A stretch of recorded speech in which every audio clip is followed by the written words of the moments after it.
मेरा नाम सुनीता है, मैं गोवा की रहने वाली हूँ। मेरी उम्र 20 साल है। मेरे घर में मैं, मेरी मम्मी पापा, 2 बहनें और एक भाई भी है। मेरी बड़ी दीदी का नाम गीता है, जो 31 साल की है, और छोटी दीदी 26 साल की है। मेरे भाई सबसे छोटे हैं। हम लोग एक गरीब परिवार से हैं। हम तीनों बहनें काफ़ी खूबसूरत है। मेरी छोटी दीदी की शादी एक बैंक मैनेजर से हुई थी। उस वक्त दीदी 23 साल की थी और बहुत खूबसूरत भी, इसलिए लड़के वालों ने देखते ही हाँ कर दी थी। लेकिन पापा ने कह दिया था कि वह दहेज में कुछ नहीं दे पाएंगे। जीजाजी दीदी के दीवाने हो गए थे और बोले कि शादी तो इसी से ही करेंगे। ऐसा दामाद पाकर पापा भी खुश थे, क्योंकि जीजा खुद ही शादी का खर्च उठाने के लिए तैयार हो गए थे। शादी भी हो गई। जीजाजी दीदी को हनीमून के लिए मनाली लेकर गए और वहां 15 दिन रुके। शादी के 2 महीने बाद दीदी और जीजाजी घर आए। दीदी और जीजा से मिलकर हम लोग बहुत खुश हुए। मेरी दीदी एकदम से बदल गई थी। जीजाजी हम लोगों के लिए कपड़े और गिफ्ट भी लाए थे। गिफ्ट और कपड़े पाकर मैं दीदी के गले लग गई, तो जीजाजी बोले हमारे गले नहीं लगोगी क्या? तो मैं जीजाजी के गले भी लग गई। दीदी भी साथ में ही खड़ी थी। वे बोली बस कीजिए, अब छोड़ दीजिए, छोटी है। फिर हम सबने डिनर किया और सोने का वक्त हो गया। दीदी बोली मैं आज माँ के पास सोऊंगी। जीजाजी के लिए अलग से बिस्तर लगा दिया गया। दीदी और माँ अलग कमरे में लेट गई। पापा और दोनों भाई अलग कमरे में लेट गए। जीजाजी ने सोने से पहले कहा कि उनके पैरों में काफी थकान है, तो गर्म तेल की मालिश करवाना चाहते हैं।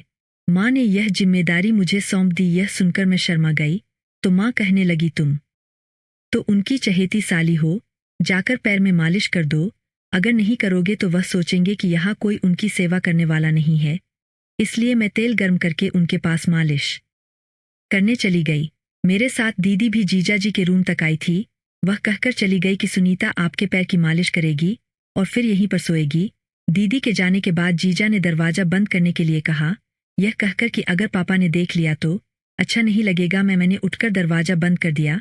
फिर मैंने ही बोर होकर कुछ बात छेड़ी। मैं बोली शादी के बाद दीदी तो एकदम से बदल गई है। आपके वहां पर वह ऐसा क्या खाती है?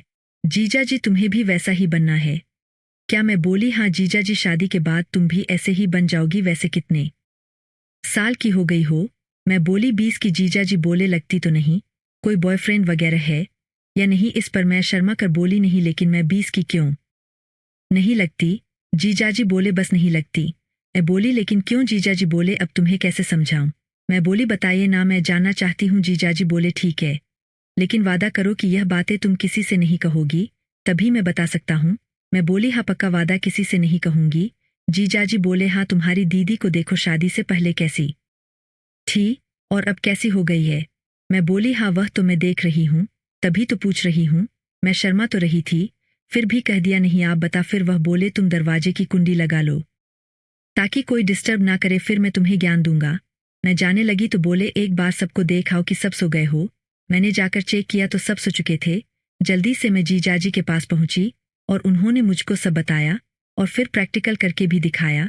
फिर वह सब के बाद जीजाजी बोले अब 2 बजे है, चलो सो जाओ, सुबह उठना भी है।